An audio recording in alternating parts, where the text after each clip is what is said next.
वो कह रहे हैं कि आ, जो कुरान है उसके कुरान की आयत की का जो मैं उच्चारण करूंगा, अगर मैं उस कुछ अशुद्धियां हो तो क्षमा मांगूंगा। फिर वो कह रहे हैं कि कुरान की आयत का जो तर्जुमा है वह वेद से मिलता जुलता है, और मैं एक पवित्र कुरान अपने पास रखता हूं। मैं ऐसा हिंदू नहीं हूं साहब कि रामायण पढ़ूं, सिर्फ रामायण पढ़ूं, मैं कुरान भी पढ़ता हूं। और मैं अपने मेहमानों को गुरुकुल में ठहराने की बात कह रहा हूं। मौलाना जो है वो मेरे गुरुकुल में आए और नमाज पढ़ें, वो गुरुकुल और पवित्र हो जाएगा। तो यही मुख्य बात है ना कि ये तो आप एक नया पंथ चला रहे हैं। तो अगर आप चलाना चाहते हैं तो पहले आपको कहना चाहिए कि सनातन धर्म के जो सर्वमान्य विश्वास हैं, जो मानव धर्म शास्त्र में कहा प्रतिपादित है, सभी पुराणों में, शास्त्रों में, उसका मैं परित्याग करता हूँ। रामचरितमानस मेरे लिए यश और धन, धन उन्होंने व्यक्तिगत रूप से तो कुछ लिया नहीं, धन के मामले में उनका निजी जीवन बहुत ही पवित्र रहा है। तो वो कहें कि मैं यश के लिए ये कार्य कर रहा हूँ राम कथा, लेकिन वस्तुतः मेरी श्रद्धा रामचरितमानस के सिद्धांतों में, आदर्शों में नहीं है, बल्कि मेरे लिए सब कुछ रामचरितमानस और रामचरितमानस का विध्वंस दोनों एक चीज है। भगवान श्री राम और भगवान श्री राम के आदर्शों का नाश करने की घोषणा करने वाला पंथ सब एक ही चीज है। तो वो तो ये कह रहे हैं। तो सर लेकिन जो धन पे आपने धन पे बात की, जैसे इनका विरोधाभास, जो इनका अपना ट्रस्ट है, वो उन्होंने खुद कहा कि मैं यजमानों को जेब में रखता हूं, मैं इस कथा का पैसा मुसलमानों की कोई स्कूल बनाने के लिए दूंगा। फिर उन्होंने मुसलमानों को हज के लिए पैसा दिया। मैं ये भी दिखाना चाहूंगा, तो पैसे तो हैं सर, ये हज के लिए दे रहे हैं, मुसलमानों की स्कूल बनाने के लिए दे रहे हैं। जनता को कह रहे मैं पैसा नहीं ले रहा हूं, पर ट्रस्ट में तो इनके जो पैसे आ रहे हैं वो मुसलमानों को ये दे रहे हैं। जनता तो दान कर रही है वहां पर उनको, हिंदू ये जनता। कहा कि अपने निजी जीवन पर उन्होंने कोई ज्यादा खर्च नहीं किया, बस इतना कहा मैंने। मैं ये नहीं कहता कि उनको पैसा तो उनको अकूत मिला, उसी पैसे से ही उनकी बुद्धि फिर गई। लेकिन मैं जो सम्यक करें, अपने शरीर पर, अपने सुख साधन पर उन्होंने पैसे नहीं खर्च किए। लेकिन इससे कुछ नहीं होता। मान लीजिए कि आप निजी जीवन में बहुत ही शुद्ध हैं, वो अच्छी बात है, लेकिन उसके साथ आप पाप का प्रसार कर रहे हैं, आप लोगों को हज भेज रहे हैं, जो कि हिंदू धर्म के नाश की योजना बनाने वाले पंथ हैं। एक और आप इतने अच्छे काम करते हैं कि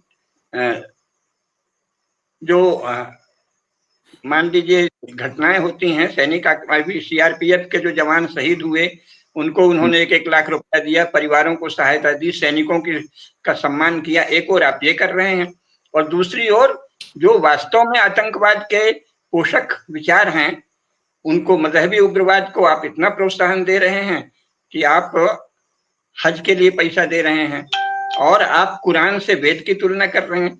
तो या तो इसके विषय में कोई स्पष्ट करें कि कौन से सूत्र हैं।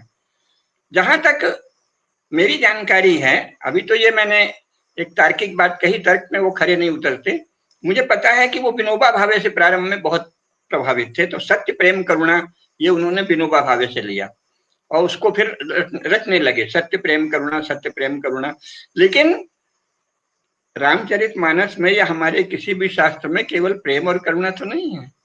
भगवान प्रेम और करुणा के प्रसार के लिए तो नहीं आते, अधर्म के नाश के लिए आते हैं, है ना। अगर आप अधर्म के नाश में, न केवल आप अधर्म के नाश के समर्थक नहीं हैं, बल्कि आप अधर्म के समर्थक हैं, तो फिर आप कैसे राम भक्त हैं? ये विवाद तो उठेगा और इस पर सार्वजनिक चर्चा होनी चाहिए। इसका अनुयायियों का बल दिखा के या धन का बल दिखा के आप सर्वमान्य सिद्धांतों के विरुद्ध कुछ बोलें और उस पर चर्चा करने को नहीं तैयार हो सार्वजनिक, ये तो अनुचित है।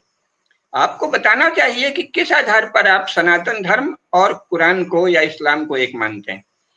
क्योंकि विनोबा ने कुरान साहब जब लिख दिया, उस समय भी मेरी आयु बहुत कम थी, पर मैं गांधीवादियों, एक समय काफी गांधीवादियों के निकट था, तो मैंने उस पर आपत्ति की थी कि इस तरह से कुरान सार, ख्रिस्त पंथ सार ये लिखना अनुचित है, क्योंकि आप उसमें से छांटते हैं और उसका अधिकांश उन चीजों का विरुद्ध है। तो आपने उसका कोई एक वाक्य ले लिया और फिर उसको सुंदर ढंग से बता दिया कि ये फलाना वेदों के अमुक सूक्ति के अनुरूप है। मुझे लगता है कि उन्होंने मूल कुरान नहीं पढ़ा, मुरारी बापू ने वही कुरान सार पढ़ा जो विनोबा भावे का है।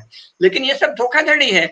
कुरान सार या किसी भी पुस्तक के 2, 4, 10, 20, 100, 50 वाक्य आप ले लें और उसके नितांत प्रतिपादक जो नितांत विरुद्ध प्रतिपादक जो उसमें कथन है, जिसमें हिंदू धर्म या अपने से भिन्न किसी भी पंथ की हत्या, उनके समूल नाश की प्रतिज्ञा है, जिसमें मूर्ति पूजा का प्रचंड विरोध है, और आप एक और कहते हैं कि हम पंचदेव पूजा करेंगे, गणेश, दुर्गा, भगवान राम, भगवान कृष्ण, भगवान शिव, दुर्गा माता और गणेश जी की पूजा नित्य करनी चाहिए, ये भी उपदेश देते हैं। और जो कहता है कि मूर्ति पूजक जो हैं उनका तो वध करना चाहिए, और इस पे गर्व करता है कि मोहम्मद साहब ने मक्का में जो मूर्तियां थी उनका अपने हाथ से उनको तोड़ा।